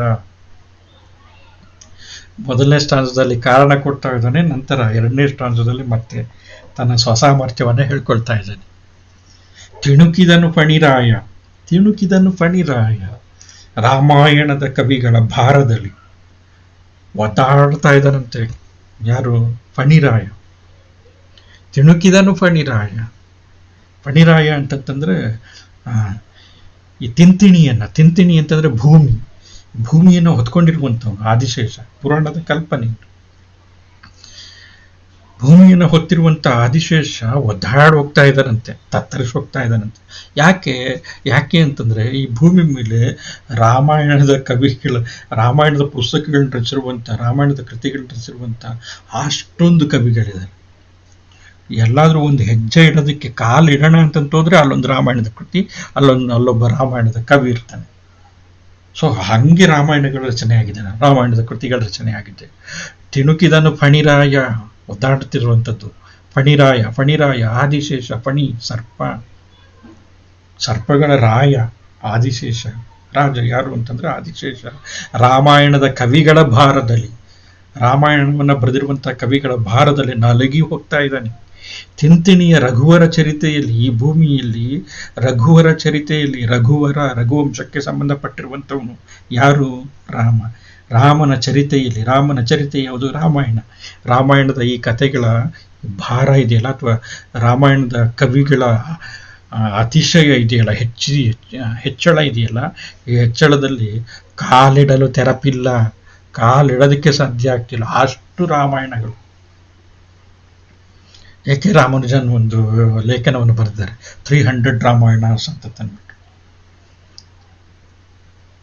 ಅತ್ಯಂತ ಶ್ರೇಷ್ಠವಾಗಿರುವಂಥ ಲೇಖನ ಅದು, ಬೇರೆ ಬೇರೆ ಚರ್ಚೆಗಳಿಗೂ ಕೂಡ ಈಡಾಗಿರುವಂಥ ಕೃತಿ. 300 ರಾಮಾಯಣಸ್ ಅಂತ ತಂದ್ಬಿಟ್ಟು. ಬಾಂಗ್ಲಾದೇಶಕ್ಕೆ ಹೋದರೆ ಮುಸ್ಲಿಂ ದೇಶ ಆಗಿರುವಂಥ, ಇಸ್ಲಾಂ ಧರ್ಮವನ್ನು ಒಪ್ಪಿರುವಂಥ ದೇಶವಾಗಿರುವಂಥ ಬಾಂಗ್ಲಾದೇಶಕ್ಕೆ ಹೋದರೆ ಅಲ್ಲಿ ಒಂದು ತಿಂಗಳು ರಾಮಲೀಲವನ್ನು ಆಡ್ತಾರೆ. ಶ್ರೀಲಂಕಾದಲ್ಲಿ ಬೌದ್ಧ ಧರ್ಮ ಪ್ರಧಾನವಾಗಿರುವಂಥ, ಅಲ್ಲಿ ರಾಮನ ಚರಿತೆ ಇದೆ. ಅಫ್ಘಾನಿಸ್ತಾನದಲ್ಲಿ ಆಗ್ತಾರೆ. ಬೌದ್ಧರಲ್ಲಿ ದಶರಥ ಜಾತಕ ಅನ್ನುವಂಥ ಹೆಸರಿನಲ್ಲಿ ರಾಮಾಯಣ ಇದೆ. ಜೈನ ಸಂಪ್ರದಾಯದಲ್ಲಿ ರಾಮಾಯಣ ಇದೆ, ರಾಮಚಂದ್ರ ಚರಿತ ಪುರಾಣ. ಅಲ್ಲಿ ರಾಮ ರಾವಣನನ್ನು ಕೊಲ್ಲೋದಿಲ್ಲ, ಲಕ್ಷ್ಮಣ ರಾವಣನನ್ನು ಕೊಲ್ತಾನೆ. ಅದ್ಭುತವಾಗಿ ಚಿತ್ರಪಟ ರಾಮಾಯಣ ಇದೆ, ಕಂಬ ರಾಮಾಯಣ ಇದೆ, ಜನಪದ ರಾಮಾಯಣ ಇದೆ, ಎಷ್ಟು ಬಗೆಯ ರಾಮಾಯಣಗಳು. ಸೊ ನಮ್ಮ ರನ್ನ ಬರೆದಿರುವಂಥ ಬರೀ ರನ್ನ ಅಂತೀನಿ, ತೊರವೆ ನರಹರಿ ಷಟ್ಪದಿ ರೂಪದಲ್ಲೇ ಬರೆದಿರುವಂಥ ತೊರವೆ ರಾಮಾಯಣ ಇದೆ. ಸೊ ಈ ಥರದ್ದು ನೂರಾರು ರಾಮಾಯಣಗಳು, 300 ರಾಮಾಯಣಸ್ ಅಂತಂದ್ಬಿಟ್ಟು, ಒಂದು ಮತ್ತೊಂದಕ್ಕಿಂತ ಭಿನ್ನವಾಗಿರುವಂಥದ್ದು. ಕಥೆಯಲ್ಲಿ ಭಿನ್ನವಾಗಿದೆ, ಒಟ್ಟಂದದಲ್ಲಿ ಏಕವಾಗಿದೆ, ಆದರೆ ಕಥೆಯ ಬೆಳವಣಿಗೆ, ನಿರೂಪಣೆ, ಕಥನ ಕ್ರಮ, ವಿನ್ಯಾಸ, ಇದರಲ್ಲೆಲ್ಲನೂ ಕೂಡ ಭಿನ್ನವಾಗಿರುವಂಥದ್ದು. ಇಷ್ಟು ರಾಮಾಯಣಗಳು. ಮುದ್ದಣ ಬರೆದಿರುವಂಥ ರಾಮಶ್ವಮಿತ, ರಾಮ ಪಟ್ಟಾಭಿಷೇಕ ಎಲ್ಲನೂ ಕೂಡ. ಯಕ್ಷಗಾನದಲ್ಲಿ ಎಷ್ಟೊಂದು ರಾಮಾಯಣದ ಪ್ರಸಂಗಗಳು. ಸೊ ಈ ಥರ ಹಿಂಗಿದೆ. ತಿಂತಿಣಿಯ ರಘುವರ ಚರಿತೆಯಲ್ಲಿ, ಈ ಭೂಮಿಯಲ್ಲಿ ರಘುವರ ಚರಿತೆಯಲ್ಲಿ ಕಾಲಿಡೋದಕ್ಕೆ ಸ್ಥಳ ಇಲ್ಲ. ಹಾಗೆ ರಾಮಾಯಣದ ಕೃತಿಗಳಿಂದ, ಕವಿಗಳಿಂದ ಈ ಭೂಮಿ ತುಂಬಿ ಹೋಗ್ಬಿಟ್ಟಿದೆ. ಸೊ ಅದಕ್ಕೆ ನಾನೇನು ಮಾಡಿದೆ, ಮಹಾಭಾರತ ಬರೆದೆ, ಕುಮಾರವ್ಯಾಸ ಭಾರತವನ್ನು ಬರೆದೆ, ಕರ್ನಾಟಕ ಭಾರತ ಕಥಾಮಂಜರಿಯನ್ನು ಬರೆದೆ. ಹೇಳ್ತಿರುವಂಥದ್ದು ಬಣಗು ಕವಿಗಳ ಲೆಕ್ಕಿಪನೆ ನೋಡ್ರಿ, ಈಗ ತನ್ನತನವನ್ನು ಹೇಳ್ತಿದ್ದಾನೆ. ಬಣಗು ಕವಿಗಳ ಲೆಕ್ಕಿಪನೆ. ಕವಿ ಅಂತಂತ ಹೇಳ್ಕೊಳ್ಳುವಂಥವ್ರನ್ನ ಕವಿ ಅಲ್ಲ, ಕವಿ ಅಂತ ಹೇಳ್ಕೊಳ್ಳುವಂಥವ್ರು ಕವಿ ನಾಮಧಾರಕರು. ಆ ಕವಿ ನಾಮಧಾರಕರು, ನಾನು ಕೂಡ ಒಬ್ಬ ಕವಿ ಅಂತ ಹೇಳ್ಕೊಳ್ಳುವಂಥವ್ರು ಇದಾರಲ್ಲ, ಅಂತ ಬಣಗು ಕವಿಗಳ ಲೆಕ್ಕಿಪನೆ, ಲೆಕ್ಕಿಸ್ತೀನ ನಾನು ಅಂತೀನಿ. ಬಣಗು ಕವಿಗಳ ಲೆಕ್ಕಿಪನೆ ಸಾಕು, ಎಣಿಸದಿರು ಲೆಕ್ಕಕ್ಕೂ. ಎಣಿಸು ಅಂತಂದ್ರೆ ಲೆಕ್ಕ ತೆಗೆದುಕೊಳ್ಳುವಂಥದ್ದು, ಎಣಿಸದಿರು ಲೆಕ್ಕಕ್ಕೂ ಕೂಡ ತಾರಲ್ಲ ನಾನು. ಯಾಕೆ? ಶುಕರೂಪನಲ್ಲವೇ ಕುಮಾರವ್ಯಾಸ ನಾನು, ವ್ಯಾಸನ ತನಯ, ವ್ಯಾಸನ ಕುಮಾರ ನಾನು, ಶುಕರೂಪನಲ್ಲವೇ. ಸೊ ವ್ಯಾಸನ ಪ್ರತಿಭೆ ನನ್ನಲ್ಲಿದೆ, ಆ ಪ್ರತಿಭೆ ಕಿಂಚಿದಂಶ ನನ್ನಲ್ಲಿದೆ ಹೇಳ್ತಾ ಇರುವಂಥದ್ದು. ಬಣಗು ಕವಿಗಳ ಅದಕ್ಕೆ ಲೆಕ್ಸಲ್ಲ ನಾನು, ಅವ್ನು ಲೆಕ್ಕಕ್ಕೂ ತರೋದಿಲ್ಲ, ಲೆಕ್ಕಕ್ಕಿಡೋದಿಲ್ಲ, ಮತ್ತೆ ಅವ್ರನ್ನ ಪರಿಗಣಿಸೋದಿಲ್ಲ. ಸಾಕು, ಎಣಿಸದಿರು, ಇರಲಿ, ಅವ್ರು ಅಲ್ಲೇ ಇರಲಿ. ಕವಿಗಳು ಅಂತ ಹೇಳ್ಕೊಳ್ತಿದ್ದಾರಲ್ಲ ಮಹಾನುಭಾವರು, ಅಲ್ಲೇ ಇರಲಿ. ಬಣಗು ಕವಿಗಳ ಲೆಕ್ಕಿಪನೆ ಸಾಕು, ಎಣಿಸದಿರು ಶುಕರೂಪನಲ್ಲವೇ, ಕುಣಿಸಿ ನಗನೇ ಕವಿ ಅಂತ ಹೇಳ್ತಿರುವಂಥದ್ದು. ಕುಣಿಸಿ ನಗನೆ ಕವಿ ಕುಮಾರವ್ಯಾಸನು ಉಳಿದವರ. ಕವಿ ಯಾರು? ಕವಿ ಕುಮಾರವ್ಯಾಸನು. ಕುಮಾರವ್ಯಾಸ ಕವಿ. ಕವಿ ಯಾರು ಅಂತಂತಂದ್ರೆ ವಸ್ತುವನ್ನು ಸೃಷ್ಟಿಸುವಂಥವನು ಕವಿ ಅಂತೆ. ಹಾಗಾಗಿ ಅವನು ಬ್ರಹ್ಮನ ಸೃಷ್ಟಿಗೆ ಸಮಾನವಾಗಿರುವಂಥದ್ದು ಅವನ ಸೃಷ್ಟಿ. ಹಾಗಾಗಿ ಏನಂತಂತಂದ್ರೆ ಅವನು ಪ್ರತಿಸೃಷ್ಟಿಯನ್ನು ಮಾಡುವಂಥವನು ಕವಿ. ತನ್ನ ಕೃತಿಯಲ್ಲಿ ಒಂದು ಜಗತ್ತನ್ನು ನಿರ್ಮಾಣ ಮಾಡ್ತಾನೆ. ನಾವು ಭಾರತೀಯ ಕಾವ್ಯ ಮೀಮಾಂಸೆ ಹೆಸರಿನಲ್ಲಿ ಕರೀತಾ ಇರುವಂತಹ ಸಂಸ್ಕೃತ ಕಾವ್ಯ ಮೀಮಾಂಸೆ ಇದೆಯಲ್ಲ, ಸಂಸ್ಕೃತ ಕಾವ್ಯ ಮೀಮಾಂಸೆಯಲ್ಲಿ ಕವಿ ಅಂತಂದ್ರೆ ಋಷಿ, ಋಷಿ ಅಂತಂದ್ರೆ ದರ್ಶನವುಳ್ಳವನು ಋಷಿ, ಹೊಸದನ್ನು ಸೃಷ್ಟಿಸುವಂಥವನು ಋಷಿ. ಸೊ ಬ್ರಹ್ಮನಿಗೆ ಸಮಾನ ಅವನ ಸೃಷ್ಟಿ. ಬ್ರಹ್ಮಲೋಕವನ್ನು ಸೃಷ್ಟಿ ಮಾಡ್ತಾನೆ. ಆ ಸೃಷ್ಟಿಯನ್ನ ಕಾವ್ಯದಲ್ಲಿ ತರುವಂಥವನು ಯಾರು ಅಂತಂದ್ರೆ ಕವಿ. ಕವಿ ಕುಮಾರವ್ಯಾಸನು ಉಳಿದವರ ಕುಣಿಸಿ ನಗನೆ, ಕುಣಿಸಿ ನಗ್ತೀನಿ ನಾನು. ಯಾಕಂತಂದ್ರೆ ಶುಕರೂಪ ನಾನು, ವ್ಯಾಸನ ಪ್ರತಿಭೆಯನ್ನ ಪಡೆದಿರುವಂಥವು, ವ್ಯಾಸನ ಪಾಂಡಿತ್ಯವನ್ನು ಪಡೆದಿರುವಂಥವು. ವ್ಯಾಸ ಅಂತಂದ್ರೆ ವಿಸ್ತಾರ ಆಕ್ಚುಲಿ. ಹಾಗೆ ವಿಸ್ತಾರವಾಗಿರುವಂಥ ಕಾವ್ಯದ ಅಂಶ, ವಿಸ್ತಾರವಾಗಿರುವಂತಹ ಪ್ರೌಢಿಮೆ, ವಿಸ್ತಾರವಾಗಿರುವಂಥ ರಸಗಳ ಹರಿವು, ವಿಸ್ತಾರವಾಗಿರುವಂಥ ಪದ ಸಂಪತ್ತು ಜೋಡಿಸ್ತಾವ. ಕಾವ್ಯದ ಗುಣಗಳು ವಿಸ್ತಾರವಾಗಿರುವಂಥದ್ದು ಅವೆಲ್ಲನೂ ಕೂಡ ಇದೆ ಇಲ್ಲಿ. ಸೊ ಹಾಗಾಗಿ ಬಣಗು ಕವಿಗಳನ್ನ ಲೆಕ್ಕಿಸೋದಿಲ್ಲ, ಸಾಕು ಎಣಿಸದಿರು ಶುಕರೂಪ. ಇಲ್ಲಿ ನೋಡಿ ನೀವು ನಿಜವಾಗಿ ಕೂಡ ಕುಣಿಸಿ ನಗನೇ ಕವಿ ಕುಮಾರವ್ಯಾಸನುಳಿದವರ. ಉಳಿದಂಥ ಕವಿಗಳನ್ನ ಕುಣಿಸಿ ನಗ್ತೀನಿ. ನನ್ನ ಕಾವ್ಯವನ್ನು ತಂದು ಓದೋದಕ್ಕೆ ಶುರು ಮಾಡಿದ್ರೆ, ಹಾಡೋದಕ್ಕೆ ಶುರು ಮಾಡಿದ್ರೆ ಕವಿಗಳು ಅಂತ ಹೇಳ್ಕೊಂಡಿರುವಂತಹ ಕವಿ ನಾಮಧಾರಕರಿದಾರಲ್ಲ ಅವರು ಓಡಬೇಕು. ಹಾಗಿದೆ ಕಾವ್ಯ ಇದು. ಯಾಕೆ? ಗದಗಿನ ವೀರನಾರಾಯಣನ ಕೃಪೆಯಿಂದ ಅನ್ನುವಂಥದ್ದು. ಸೊ ಹಿಂಗೆ ಹೇಳ್ತಾನೆ. ಆತ್ಮಪ್ರತ್ಯಯ ಇದೆ ಕುಮಾರವ್ಯಾಸನಿಗೆ. ನೆಕ್ಸ್ಟ್ ಕಾವ್ಯ ಯಾರ್ಯಾರಿಗೆ ಹೆಂಗೆ ಉಪಯೋಗಕ್ಕೆ ಬರುತ್ತೆ ಹೇಳ್ತಾ ಇದ್ದಾನೆ. ಅರಸುಗಳಿಗಿದು ವೀರ. ಕುಮಾರವ್ಯಾಸನ ಪ್ರಸಿದ್ಧವಾಗಿರುವಂಥ ಪದ್ಯಗಳಲ್ಲಿ ಇದು ಕೂಡ ಒಂದು. ಅರಸುಗಳಿಗಿದು ವೀರ, ದ್ವಿಜರಿಗೆ ಪರಮವೇದದ ಸಾರ, ಯೋಗೀಶ್ವರರ ತತ್ವ ವಿಚಾರ. ಅತ್ಯಂತ ಶ್ರೇಷ್ಠವಾಗಿರುವಂಥದ್ದು ತತ್ವ ವಿಚಾರ, ತತ್ವಚಿಂತನೆ. ಯೋಗೀಶ್ವರರ ತತ್ವ ವಿಚಾರ, ಮಂತ್ರಿ ಜನಕ್ಕೆ ಬುದ್ಧಿಗುಣ, ವಿರಹಿಗಳ ಶೃಂಗಾರ, ವಿರಹಿಗಳಿಗೆ ಶೃಂಗಾರ, ವಿದ್ಯಾಪರಿಣತರ ಅಲಂಕಾರ, ಕಾವ್ಯಕ್ಕೆ ಗುರುವೆನಲು ರಚಿಸಿದ ಕುಮಾರವ್ಯಾಸ ಭಾರತವ. ಕಾವ್ಯಕ್ಕೆ ಗುರು, ಕವಿಕುಲ ಗುರು ಅಂತಂತಂದ್ಬಿಟ್ಟು ಕಾಳಿದಾಸನನ್ನ ಕರೀತಾರೆ. ಕವಿಕುಲಕ್ಕೆ ಗುರು ಅಂತಂತಂದ್ಬಿಟ್ಟು ಇದು ಕಾವ್ಯಕ್ಕೆ ಗುರು. ಅರಸುಗಳಿಗಿದು ವೀರ, ವೀರತನದ ಗುಣಗಳನ್ನ, ವೀರತನದ ಮೌಲ್ಯವನ್ನು ಪ್ರತಿಪಾದನೆ ಮಾಡುತ್ತೆ, ಕಲಿಸುತ್ತೆ. ಯಾರಿಗೆ? ಅರಸುಗಳಿಗೆ, ರಾಜರಿಗೆ. ರಾಜರು ಓದಿದ್ರೆ ಇಲ್ಲಿ ವೀರತನ ಸಿಗತ್ತೆ. ದ್ವಿಜರಿಗೆ ಪರಮ ವೇದದ ಸಾರ. ದ್ವಿಜರಿ ಕೃತಿಯನ್ನು ಓದಿದ್ರೆ ಪರಮ ವೇದದ ಸಾರ. ಯಾಕೆ? ಇದು ಪಂಚಮ ಶ್ರುತಿ. ಇದು ವೇದಗಳ ಸಾರನೇ ಇಲ್ಲಿದೆ. ಯಾಕೆ? ಕೃಷ್ಣ ಇದ್ದಾನೆ ಇಲ್ಲಿ. ಸೊ ಕೃಷ್ಣ ಎಲ್ಲಿರ್ತಾನೆ ಇಲ್ಲಿ ಧರ್ಮ ವಿಚಾರ ಇರುತ್ತೆ, ವೇದಗಳಲ್ಲಿ ಧರ್ಮ ವಿಚಾರ ಇದೆ. ಸೊ ಹಾಗಾಗಿ ಇದು ಪರಮ ವೇದದ ಸಾರ. ಪಂಚಮಶ್ರುತಿ ಅಂತ ಅವನು ಕಂಠೋಕ್ತವಾಗಿ ಬೇರೆ ಹೇಳಿದ್ದಾನೆ, ಅದು ಬೇರೆ. ಯೋಗೀಶ್ವರರ ತತ್ವ ವಿಚಾರ, ಯೋಗಿ ಜನರು ಮಾಡುವಂಥ ತತ್ವದ ಮಂಥನ ಇದೆಯಲ್ಲ, ಆ ತತ್ವ ಚಿಂತನೆ ಇದೆಯಲ್ಲ, ಅದು ಇಲ್ಲಿದೆ. ಯೋಗೀಶ್ವರರು ನನ್ನ ಕಾವ್ಯವನ್ನು ಬೇಕಿದ್ರೆ ಓದಲಿ, ಯೋಗಿ ಜನರು ನನ್ನ ಕಾವ್ಯವನ್ನು ಓದಿ. ಅವರಿಗೆ ತತ್ವಚಿಂತನೆ ಇಲ್ಲಿ ಸಿಗುತ್ತೆ, ರಾಜರಿಗೆ ವೀರತನ ಸಿಗುತ್ತೆ, ದ್ವಿಜರಿಗೆ ವೇದದ ಸಾರ ಸಿಗುತ್ತೆ, ಯೋಗಿ ಜನರಿಗೆ ತತ್ವ ಚಿಂತನೆ ಅನ್ನುವಂಥ ಸಿಗುತ್ತೆ. ಮಂತ್ರಿ ಜನಕ್ಕೆ ಬುದ್ಧಿಗುಣ, ಮಂತ್ರಿಗಳಾಗಿರುವಂಥವ್ರು ಹೆಂಗಿರಬೇಕು ಅನ್ನುವಂಥದ್ದನ್ನು ಇದನ್ನು ಓದಿ ತಿಳ್ಕೊಬೇಕು. ಅಂಥ ಮಂತ್ರಿಗಳಿದ್ದಾರೆ.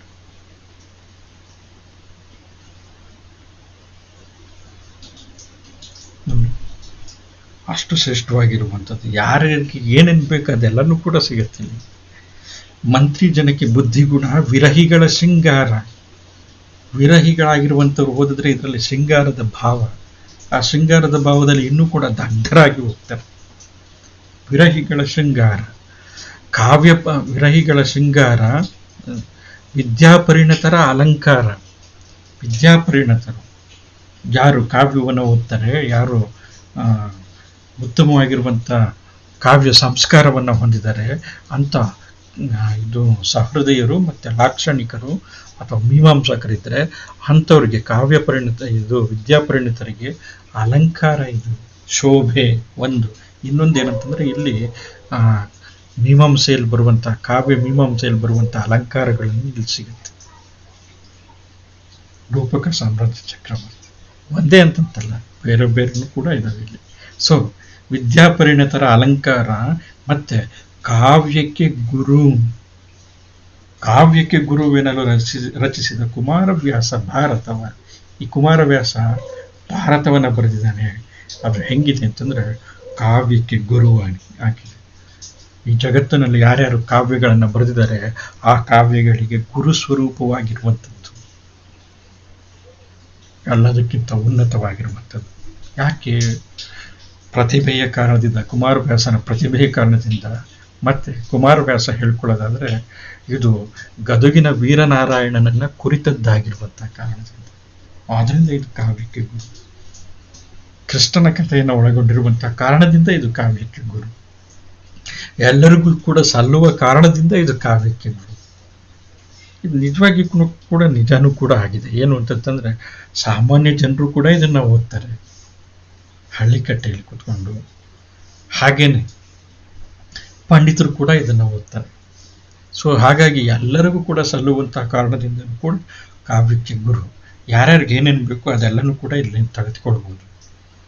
ಸೊ ಹಾಗಾಗಿ ಎಲ್ಲರಿಗೂ ಕೂಡ ಸಲ್ತಕ್ಕಂಥ ಕೃತಿ ಅಂತ ತಂದ್ಬಿಟ್ಟು ಅತ್ಯಂತ ಅಭಿಮಾನದಿಂದ ಕುಮಾರವ್ಯಾಸ ಹೇಳ್ಕೊಳ್ತಾನೆ.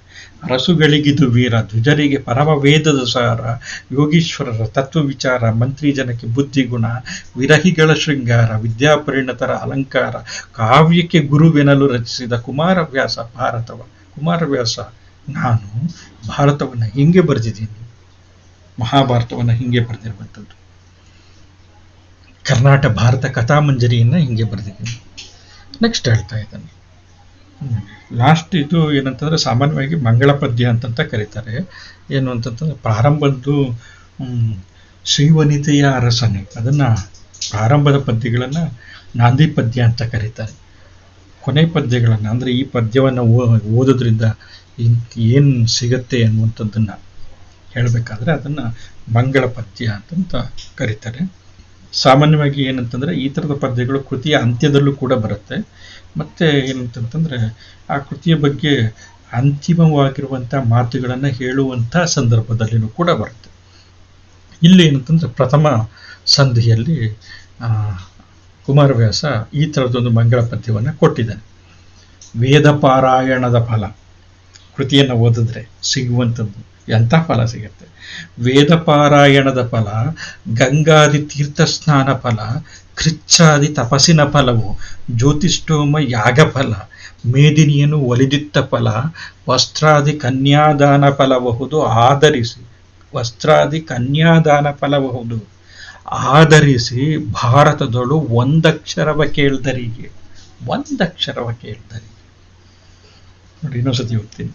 ವೇದ ಪಾರಾಯಣದ ಫಲ, ಗಂಗಾದಿ ತೀರ್ಥಸ್ನಾನ ಫಲ, ಕೃಚ್ಛಾದಿ ತಪಸ್ಸಿನ ಫಲವು, ಜ್ಯೋತಿಷ್ಠೋಮ ಯಾಗ ಫಲ, ಮೇದಿನಿಯನ್ನು ಒಲಿದಿತ್ತ ಫಲ, ವಸ್ತ್ರಾದಿ ಕನ್ಯಾದಾನ ಫಲಬಹುದು ಆಧರಿಸಿ, ಭಾರತದೊಳು ಒಂದಕ್ಷರವ ಕೇಳ್ದರಿಗೆ. ವೇದ ಪಾರಾಯಣದ ಫಲ ಹಿಂದೆನೇ ಹೇಳ್ಬಿಟ್ಟಿದ್ದಾನೆ. ಏನು ಅಂತಂತಂದ್ರೆ ಇದೊಂದು ಶ್ರುತಿ, ಇದು ಇದನ್ನ ವರವೆನು ನೆಲೆಗೆ ಪಂಚಮ ಶ್ರುತಿ ಅಂತಂತ ಹೇಳ್ಬಿಟ್ಟಿದ್ದಾನೆ. ಇದು ಕೃಷ್ಣನಿಗೆ ಸಂಬಂಧಪಟ್ಟಿರುವಂಥದ್ದು, ಕೃಷ್ಣನೇ ಹೇಳಿರುವಂತಹ ಕಥೆ ಇಟ್ಟು. ಯಾರು ಕವಿ ಅಂತಂತಂದ್ರೆ ವೀರನಾರಾಯಣನೇ ಕವಿ. ಅವನೇ ಹೇಳಿದ್ಮೇಲೆ ಭಗವಂತನ ವಾಣಿ ಅಂದಮೇಲೆ ಇದು ವೇದ ಇದು. ಸೊ ಹಾಗಾಗಿ ವೇದವನ್ನು ಓದಿದ್ರೆ, ಪಾರಾಯಣ ಮಾಡಿದ್ರೆ, ಪಾರಾಯಣ ಮಾಡೋದು ಅಂತಂದ್ರೆ ನಿರಂತರವಾಗಿ ಓದೋದು ಅಂತಂತ ಅರ್ಥ. ಓದಿದ್ರೆ, ಈ ವೇದವನ್ನು ಓದಿದ್ರೆ, ಭಗವಂತನ ವಾಣಿಯನ್ನು ಓದಿದ್ರೆ ಏನು ಫಲ ಸಿಗುತ್ತೋ ಅಂಥ ಫಲ ಸಿಗತ್ತೆ. ವೇದ ಪಾರಾಯಣದ ಫಲ ಈ ಕೃತಿಯನ್ನು ಇದು ವೇದಕ್ಕೆ ಸಮ. ನೋಡ್ರಿ ಎಂಥ ಮಾತು ಹೇಳ್ತಿದ್ದಾನೆ, ವೇದಕ್ಕೆ ಸಮ ಇದು.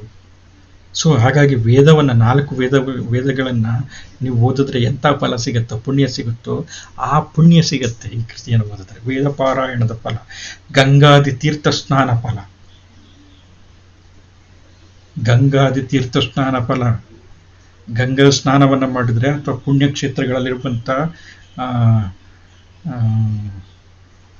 ಪುಣ್ಯತಮವಾಗಿರುವಂಥ ನದಿಗಳು ಅಥವಾ ಕೊಳಗಳಿರ್ತಾವಲ್ಲ, ಆ ಕೊಳದಲ್ಲಿ ಸ್ನಾನ ಮಾಡಿದರೆ ಎಂಥ ಪುಣ್ಯ ಸಿಗುತ್ತೋ ಅಂಥ ಪುಣ್ಯ ಸಿಗುತ್ತೆ. ಪುಷ್ಕರಣಿ ಅಂತಂತ ಕರೀತಾರೆ ಆ ಕೊಳಗಳಿಗೆ. ಪುಷ್ಕರಣಿಯಲ್ಲಿ ಮಿಂದರೆ ಎಂಥ ಫಲ ಸಿಗುತ್ತೋ ಅಂಥದ್ದು. ಗಂಗೆಯಲ್ಲಿ ಮಿಂದರೆ, ಪುಷ್ಕರಣಿಯಲ್ಲಿ ಮಿಂದರೆ ಎಂಥ ಫಲ ಸಿಗುತ್ತೋ ಆ ಫಲ ಸಿಗುತ್ತೆ ತೀರ್ಥ ಸ್ನಾನವನ್ನು ಮಾಡಿದರೆ. ಗಂಗಾದಿ ತೀರ್ಥ ಸ್ನಾನ ಫಲ. ಗಂಗೆ ಮೊದಲಾಗಿರುವಂಥ ನದಿಗಳಲ್ಲಿ, ತೀರ್ಥಕ್ಷೇತ್ರಗಳಲ್ಲಿರುವಂಥ ನದಿಗಳಲ್ಲಿ ಅಥವಾ ಅಲ್ಲಿರುವಂಥ ಪುಷ್ಕರಣಿಗಳಲ್ಲಿ ಮಿಂದರೆ ಯಾವ ಫಲ ಸಿಗುತ್ತೋ ಆ ಫಲ ಸಿಗುತ್ತೆ. ಕೃಚ್ಛಾದಿ ತಪಸ್ಸಿನ ಫಲವು. ಕೃಚ್ಛಾದಿ, ಕೃಚ್ಛ ಅನ್ನುವಂಥದ್ದೊಂದು ವ್ರತ. ಅಂದರೆ ಮಾಸದಲ್ಲಿ 2 ಪಕ್ಷ. ಮಾಸ ಅಂತಂದ್ರೆ ತಿಂಗಳು. ತಿಂಗಳಿನಲ್ಲಿ 2 ಪಕ್ಷ ಇದೆ, ಕೃಷ್ಣ ಪಕ್ಷ ಮತ್ತು ಶುಕ್ಲ ಪಕ್ಷ ಅಂತಂದ್ಬಿಟ್ಟು. ಒಂದು ಪಕ್ಷದಲ್ಲಿ ಒಂದೊಂದು ತುತ್ತು ಅಂತಂದ್ಬಿಟ್ಟು ಆ ತುತ್ತನ್ನು ಏರಿಸ್ತಾ ಹೋಗ್ತಾರೆ 15 ದಿನದವರೆಗೆ. 15ನೇ ದಿನ ಅದು ಕೃಷ್ಣ ಪಕ್ಷದಿಂದ ಶುರು ಮಾಡಿದ್ರೆ ಕೃಷ್ಣ ಪಕ್ಷದ ಆರಂಭದಲ್ಲಿ ಮೊದಲನೇ ತುತ್ತು, ನಂತರ ಕೃಷ್ಣ ಪಕ್ಷ ನಡೀತಾ ನಡೀತಾ ನಡೀತಾ ಕೊನೆಗೆ ಹುಣ್ಣಿಮೆ ಅನ್ನುವಂಥದ್ದು, ಶುಕ್ಲ ಪಕ್ಷ ಅನ್ನುವಂಥದ್ದು ಬಂದಾಗ 15ನೇ ತುತ್ತು. ನಂತರ ಶುಕ್ಲ ಪಕ್ಷದಿಂದ ಮತ್ತೆ ಕೃಷ್ಣ ಪಕ್ಷ ಅಮಾವಾಸ್ಯೆವರೆಗೆ ಒಂದೊಂದೇ ತುತ್ತನ್ನು ಕಡಿಮೆ ಮಾಡ್ತಾ ಮಾಡ್ತಾ ಮಾಡ್ತಾ ಬರ್ತಾರೆ. ಕೃಷ್ಣ ಪಕ್ಷದಲ್ಲಿ ಅಮಾವಾಸ್ಯೆಯಲ್ಲಿ 1 ತುತ್ತನ್ನು ತಿಂತಾರೆ. ಹಿಂಗೆ ಈ ಥರದ ವ್ರತ.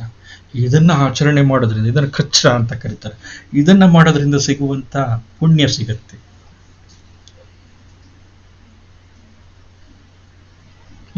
ಈ ವ್ರತವನ್ನು ಏನು ಆಚರಣೆ ಮಾಡ್ತಾರೆ ಅಂಥವರು ಯಾವ ಪುಣ್ಯವನ್ನು ಸಂಪಾದನೆ ಮಾಡ್ತಾರೋ ಅಂಥ ಪುಣ್ಯ ಸಿಗತ್ತೆ ಈ ಕೃತಿಯನ್ನು ಓದಿದ್ರೆ. ಕೃಚ್ಛಾದಿ ತಪಸ್ಸಿನ ಫಲವು ಜ್ಯೋತಿಷ್ಠೋಮ ಯಾಗ ಫಲ. ಈ ಹೆಸರನ್ನು ನಾವು ಅಪರೂಪವಾಗಿ ಕೇಳ್ತೀವಿ. ನಾವು ಕೇಳಿರುವಂಥದ್ದು ಅಶ್ವಮೇಧ ಯಾಗ, ರಾಜಸೂಯ ಯಾಗವನ್ನು ಕೇಳಿದ್ದೀವಿ, ವಾಜಪೇಯ ಯಾಗವನ್ನು ಕೇಳಿದ್ದೀವಿ. ಹರಿಶ್ಚಂದ್ರ ಕಾವ್ಯವನ್ನು ಓದಿದರೆ ಬಹುಸುವರ್ಣ ಯಾಗವನ್ನು ಕೇಳಿ. ಜ್ಯೋತಿಷ್ಠೋಮ ಯಾಗ. ಜ್ಯೋತಿಷ್ಠೋಮ ಯಾಗವನ್ನು ಮಾಡಿದರೆ ಯಾವ ಪುಣ್ಯ ಸಿಗತ್ತೆ, ಪುಣ್ಯದ ಫಲ ಸಿಗತ್ತೆ, ಆ ಪುಣ್ಯದ ಫಲ ಸಿಗತ್ತೆ ಈ ಕೃತಿಯನ್ನು ಓದಿದರೆ. ಜ್ಯೋತಿಷ್ಠೋಮ ಯಾಗ ಫಲ. ಮೇದಿನಿಯನ್ನು ಒಲಿದಿತ್ತ ಫಲ. ಭೂದಾನವನ್ನು ಯಾರು ಮಾಡ್ತಾರೆ, ಯಾರು ತಮ್ಮ ಅನುಭೋಗದಲ್ಲಿರುವಂಥ ಭೂಮಿಯನ್ನು ದಾನ ಮಾಡ್ತಾರೆ, ಆ ದಾನ ಮಾಡುವಂಥವರಿಗೆ ಸಿಗುವಂಥ ಪುಣ್ಯ ಅದು ಸಿಗತ್ತೆ. ಕನ್ಯಾದಾನ ಫಲ. ತನ್ನಲ್ಲಿರುವಂಥ ಕನ್ಯೆಯನ್ನು, ಮಗಳನ್ನು ಯಾರು ಮದುವೆ ಮಾಡಿ ಕೊಡ್ತಾರಲ್ಲ ಅವರಿಗೆ ಕನ್ಯಾದಾನ ಮಾಡಿರುವಂಥ ಪುಣ್ಯ ಸಿಗುತ್ತಲ್ಲ, ಆ ಪುಣ್ಯ ಸಿಗುತ್ತೆ. ಭೂಮಿಯನ್ನು ದಾನ ಮಾಡಿರುವಂಥ, ಕನ್ಯೆಯನ್ನು ದಾನ ಮಾಡಿದಂಥ ಪುಣ್ಯ, ಆ ಪುಣ್ಯದ ಫಲ ಸಿಗತ್ತೆ. ಆಧರಿಸಿ ನೋಡ್ರಿ, ಈ ಪುಣ್ಯಗಳೆಲ್ಲನೂ, ಈ ಪುಣ್ಯದ ಫಲಗಳೆಲ್ಲನೂ ಸಿಗತ್ತೆ ಯಾವಾಗ ಆಧರಿಸಿ, ಅತ್ಯಂತ ಆದರ ಗೌರವದಿಂದ ವಿನಯದಿಂದ ಭಾರತದೊಳು ಒಂದಕ್ಷರವ ಕೇಳ್ದರಿಗೆ. ಇಡೀ ಭಾರತ ಕೃತಿಯನ್ನು ಓದಿದಂಥವ್ರಿಗೆಲ್ಲ ಈ ಕೃತಿಯ ಮಹಿಮೆ ಎಂಥದ್ದು ಅಂತಂತಂದ್ರೆ, ಅಥವಾ ಈ ಕೃತಿಗೆ ಗದಗಿನ ನಾರಾಯಣನ ಕಾರಣದಿಂದ ಒಲಿದಿರುವಂಥ, ದತ್ತವಾಗಿರುವಂಥ, ಪ್ರಾಪ್ತವಾಗಿರುವಂಥ ಒಂದು ಮಹತ್ವ ಎಂಥದ್ದು ಅಂತಂದರೆ, ಆಧರಿಸಿ ಭಾರತದಲ್ಲಿ ಒಂದು ಅಕ್ಷರವನ್ನು ಕೇಳಿದ್ರೆ ವೇದ ಪಾರಾಯಣದ ಫಲ ಸಿಗುತ್ತೆ, ಗಂಗಾದಿ ತೀರ್ಥ ಸ್ನಾನ ಫಲ ಸಿಗುತ್ತೆ, ಕೃಚ್ಛಾದಿ ತಪಸ್ಸಿನ ಫಲ ಸಿಗುತ್ತೆ, ಜ್ಯೋತಿಷ್ಠೋಮಯಾಗ ಫಲ ಸಿಗುತ್ತೆ, ಮೇದಿನಿಯನ್ನು ಒಲಿದಿತ್ತ ಫಲ ಸಿಗುತ್ತೆ, ವಸ್ತ್ರ ಮತ್ತು ಕನ್ಯಾದಾನವನ್ನು ಮಾಡಿದಂಥ ಫಲ ಸಿಗುತ್ತೆ. ಈ ಕುಮಾರವ್ಯಾಸ ಭಾರತದಲ್ಲಿ ಒಂದು ಅಕ್ಷರವನ್ನು ಆಧರಿಸಿ ಕೇಳಿದರೆ, ಯಾಕೆಂತಂದರೆ ಈ ಕುಮಾರವ್ಯಾಸ ಭಾರತ ಸಾಮಾನ್ಯ ಅಲ್ಲ, ಇದು ಕೃಷ್ಣನ ಕತೆ. ಮತ್ತು ಈ ಕಥೆಯನ್ನು ಸ್ವತಃ ಹೇಳ್ದಂಥವ್ರು ಯಾರು ಅಂತಂದರೆ ವೀರನಾರಾಯಣ. ಅವನು ಕವಿ, ಬರೆದಿರುವಂಥವನು ಲಿಪಿಕಾರ. ಸೊ ಹಾಗಾಗಿ ಈ ಕೃತಿಗೆ ಅಂತ ಮಹತ್ವ ಅನ್ನುವಂಥದ್ದು ದತ್ತವಾಗಿದೆ, ಸಿಕ್ಕಿದೆ. ಹಾಗಾಗಿ ಪುಣ್ಯ ಪ್ರಾಪ್ತಿಯಾಗುತ್ತೆ, ಈ ಪುಣ್ಯ ಸಂಪಾದನೆ ಆಗುತ್ತೆ ಈ ಕೃತಿಯನ್ನು ಓದಿದ್ರೆ ಅಂತ ಕುಮಾರವ್ಯಾಸ ಹೇಳ್ತಿದ್ದಾನೆ. ಸೊ ಇಷ್ಟು ಏನು ಅಂತಂದರೆ ಪ್ರಥಮ ಸಂಧಿಯಲ್ಲಿ, ಅಂದರೆ ಆದಿಪರ್ವದ ಪ್ರಥಮ ಸಂಧಿಯಲ್ಲಿ ಸೆಕೆಂಡ್ ಇಯರ್ BA 4ನೇ ಸೆಮ್ನ ಐಚ್ಛಿಕ ಕನ್ನಡದ ವಿದ್ಯಾರ್ಥಿಗಳಿಗೆ, ದಾವಣಗೆರೆ ವಿಶ್ವವಿದ್ಯಾಲಯದ ವಿದ್ಯಾರ್ಥಿಗಳಿಗೆ ನಿಗದಿಪಡಿಸಿರುವಂಥ ಪಠ್ಯ ಇದು ಕುಮಾರವ್ಯಾಸ ಭಾರತ. ಅಥವಾ ಗದುಗಿನ ಭಾರತ ಅಥವಾ ಕರ್ನಾಟಕ ಭಾರತ ಕಥಾಮಂಜರಿ ಅಂತಂತ ಕರೀತೀವಿ. ಕುವೆಂಪು ಇದರ ಬಗ್ಗೆ ಏನಂತಂದರೆ ಅಂತಿಮವಾಗಿ ಒಂದು ಶಿಲಾಶಾಸನವನ್ನೇ ಬರೆದುಬಿಟ್ಟಿದ್ದಾರೆ. ಕುಮಾರವ್ಯಾಸನು ಹಾಡಿದನೆಂದರೆ ಕಲಿಯುಗ ದ್ವಾಪರವಾಗುವುದು, ಭಾರತ ಕಣ್ಣಲ್ಲಿ ಕುಣಿಯುವುದು, ಮೈಯಲ್ಲಿ ಮಿಂಚಿನ ಹೊಳೆ ಹರಿದಾಡುವುದು ಅಂತ ತಂದ್ಬಿಟ್ಟು. ಸೊ ಇದು ಕುಮಾರವ್ಯಾಸ ಭಾರತದ ಬಗ್ಗೆ ಒಬ್ಬ ಮಹಾಕವಿ ಮತ್ತೊಬ್ಬ ಮಹಾಕವಿ ಬಗ್ಗೆ ಬರೆದಿರುವಂಥ ಒಂದು ಮಾತು, ಹೇಳಿರುವಂಥ ಮಾತು, ಅದೊಂಥರ ಶಿಲಾಶಾಸನ ಥರ ನಿಂತಿರುವಂಥದ್ದು. ಸೊ ಅತ್ಯಂತ ಸುಂದರವಾಗಿರುವಂಥ, ಅತ್ಯಂತ ಪ್ರೌಢಿಮೆಯಿಂದ ಇರುವಂಥ, ಅಷ್ಟೇ ಜನಪದೀಯವಾಗಿಯೂ ಕೂಡ ಇರುವಂಥ, ನಾಟಕೀಯವಾಗಿಯೂ ಇರುವಂಥ, ನಿರೂಪಣೆಯಲ್ಲಿ ಅದ್ಭುತನಾಗಿರುವಂಥವು ಕುಮಾರವ್ಯಾಸ. ಸೊ ಹಾಗಾಗಿ ಅಷ್ಟೇ ಜನಪದೀಯ ಮತ್ತು ನಾಟಕೀಯವಾಗಿರುವಂಥ ಅಂಶಗಳಿಂದ ಕೂಡಿರುವಂಥ ಈ ಕೃತಿ ಇದೆಯಲ್ಲ, ಅದ್ಭುತವಾಗಿರುವಂಥ ಕೃತಿ. ಇದರ ಮುಂದಿನ ಭಾಗವನ್ನು ಎರಡನೇ, ಅಂದರೆ ಆದಿಪರ್ವದ ಎರಡನೇ ಸಂಧಿ, ಅದು ಪೂರ್ತಿ ಭಾಗ ಅಂತಂದರೆ 38 ಭಾಮಿನಿ ಷಟ್ಪದಿ ಇದೆ. 38 ಭಾಮಿನಿ ಷಟ್ಪದಿಗಳನ್ನು ಕೂಡ ಎರಡನೇ ಸಂಧಿಯಲ್ಲಿ ನಿಗದಿಪಡಿಸಿದೆ. ಇರುವಂಥದ್ದು ಎರಡನೇ ಸಂಧಿಯಲ್ಲಿ 38 ಪದ್ಯಗಳೇ, 38 ಪದ್ಯಗಳನ್ನು ಪಠ್ಯವಾಗಿ ನಿಗದಿಪಡಿಸಿದೆ. ಅದರ ಆ ಭಾಗವನ್ನು ಮುಂದೆ ನಾವು ಗಮನಿಸ್ಬೋದು. ಇಷ್ಟನ್ನು ನೀವು ಓದುವಂಥ ಕ್ರಮ, ಅದನ್ನು ಆಸ್ವಾದಿಸುವಂಥ ಕ್ರಮ, ಇದನ್ನು ತಿಳ್ಕೊಳ್ಳಿ. ಮತ್ತು ಒಂದು ಕಾವ್ಯವನ್ನು ಓದಿ ಅದರ ಸಂತೋಷವನ್ನು ಅನುಭವಿಸುವಂಥದ್ದು ಇದು ಪ್ರಥಮತಃ ಮುಖ್ಯವಾಗಿರುವಂಥದ್ದು. ಇನ್ನೊಂದೇನು ಅಂತಂದರೆ, ಕಾವ್ಯವನ್ನು ಓದಿ ಆ ಕಾವ್ಯದ ಹಿನ್ನೆಲೆಯಲ್ಲಿರುವಂಥ ಸಂಸ್ಕೃತಿ. ಕುಮಾರವ್ಯಾಸ ಎಷ್ಟೊಂದು ಶ್ರೇಷ್ಠನಾಗಿರುವಂಥ ಕವಿ. ಈ ಕವಿ ಹೆಂಗೆ ತನ್ನತನವನ್ನು ಅಳಿಸಿ ಹಾಕಿ ಎಲ್ಲವನ್ನು ಕೂಡ ಅತ್ಯಂತ ವಿನಯದಿಂದ, ವಿದ್ಯಾ ದದಾತಿ ವಿನಯಂ ಅಂತಂತ ಹೇಳ್ತಾರೆ, ವಿದ್ಯೆ ವಿನಯವನ್ನು ಕೊಡುತ್ತೆ ಅಂತಂದ್ಬಿಟ್ಟು ಅದಕ್ಕೆ ಸಹಕಾರ ರೂಪನಾಗಿ ಇರುವಂಥವನು ಯಾರು ಅಂತಂದರೆ ಕುಮಾರವ್ಯಾಸ. ಅವನ ಕಾವ್ಯದ ಮುಂದಿನ ಭಾಗದಲ್ಲಿ ಆ ಮಹತ್ತಿಕೆಯನ್ನು ಕಾಣೋದಕ್ಕೆ ಸಾಧ್ಯ ಇದೆ. ಎರಡನೇ ಸಂಧಿಯಲ್ಲಿ ಅವನ ಕಾವ್ಯ ಪ್ರಾರಂಭ ಆಗುತ್ತೆ. ಕೌರವರು ಮತ್ತು ಪಾಂಡವರ ಕತೆ ಶುರು ಆಗಿಬಿಡುತ್ತೆ. ಆ ಕಥೆ ಹೆಂಗೆ ಶುರು ಆಗುತ್ತೆ ಅನ್ನುವಂಥದ್ದು ಅಲ್ಲಿಂದ ಇದೆ. ಅಲ್ಲಿಂದ ಮುಂದಕ್ಕೆ ನಿಜವಾಗಿ ಕುಮಾರವ್ಯಾಸನ ಕಾವ್ಯ ಒಂಥರ ಹೆಂಗೆ ಅಂತಂದರೆ ಸಮುದ್ರದಂತೆ ವಿಸ್ತಾರವಾಗಿ ಅದು ವ್ಯಾಪಿಸ್ಕೊಳ್ತಾ ಹೋಗುತ್ತೆ. ನಾವು ಒಂದು ಸಣ್ಣ ದೋಣಿ ಇಟ್ಕೊಂಡು ಅದರ ಬೇರೆ ಬೇರೆ ಮಜಲುಗಳನ್ನ, ಬೇರೆ ಬೇರೆ ಅಲೆಗಳನ್ನು ಏರ್ತಾ ಬೇರೆ ಬೇರೆ ಕಡೆ ಸುತ್ತಾಡ್ತಾ ಆ ಕಾವ್ಯವನ್ನು ಆಸ್ವಾದಿಸೋದಕ್ಕೆ ಸಾಧ್ಯ ಇದೆ ಅಂತಂತ ಹೇಳ್ತಿದ್ದೀನಿ. ಇಲ್ಲಿಗೆ ನಾನು ಈ ಕರ್ನಾಟಕ ಭಾರತ ಕಥಾಮಂಜರಿ ಗದುಗಿನ ನಾರಾಯಣಪ್ಪನ ಪ್ರಥಮ ಸಂಧಿ ಇದರಲ್ಲಿ ನಿಗದಿಪಡಿಸಿರುವಂಥ ಆಯ್ದ ಪದ್ಯಗಳಿಗೆ ಸಂಬಂಧಪಟ್ಟಂತೆ ನನ್ನ ತಿಳುವಳಿಕೆಯನ್ನು ನಿಮ್ಮ ಜೊತೆ ಹಂಚ್ಕೊಂಡಿದ್ದೀನಿ. ಇಲ್ಲಿಗೆ ನಾನು ನನ್ನ ಮಾತನ್ನು ಮುಗಿಸ್ತೀನಿ. ನೀವು ದಯಮಾಡಿ ಪಠ್ಯವನ್ನು ಓದುವಂಥ ಕ್ರಮವನ್ನು ಅಭ್ಯಾಸ ಮಾಡಿ. ಯಾಕಂತಂದರೆ ಐಚ್ಛಿಕ ಕನ್ನಡದ ವಿದ್ಯಾರ್ಥಿಗಳಿಗೆ ಮುಖ್ಯವಾಗಿ ಬೇಕಾಗಿರುವಂಥದ್ದು ಮೂಲ ಪಠ್ಯವನ್ನು ಓದುವಂಥ ಒಂದು ಅಭ್ಯಾಸ. ಮತ್ತೆ ಅದನ್ನು ಓದ್ತಾ ಹೋದರೆ ಅಭ್ಯಾಸ ತಾನಾಗೇನೆ ಏನಾಗುತ್ತೆ ಅಂತಂದರೆ ಅದು ತನ್ನ ಓದುವಂಥ ಕ್ರಮ ನಮಗೆ ಅರ್ಜಿತವಾಗುತ್ತೆ, ರಕ್ತಗತವಾಗುತ್ತೆ. ಸೊ ಹಾಗಾಗಿ ಈ ಪ್ರಯತ್ನವನ್ನು ಮಾಡಬೇಕು. ಸೊ ಅದು ಮಾಡೋದ್ರ ಮುಖಾಂತರ ನಿಮ್ಮ ಭಾಷಾ ಸಾಮರ್ಥ್ಯದ ವೃದ್ಧಿಯನ್ನು ಮಾಡಿಕೊಳ್ರಿ ಮತ್ತು ನಿಮ್ಮ ತಿಳುವಳಿಕೆಯನ್ನು ವಿಸ್ತರಿಸ್ಕೊಳ್ರಿ ಅಂತಂತ ಹೇಳ್ತಾ ನಾನು ಮಾತನ್ನು ಮುಗಿಸ್ತೀನಿ. ಎಲ್ಲರಿಗೂ ಕೂಡ ಒಳ್ಳೆಯದಾಗಲಿ. ನಮಸ್ಕಾರ.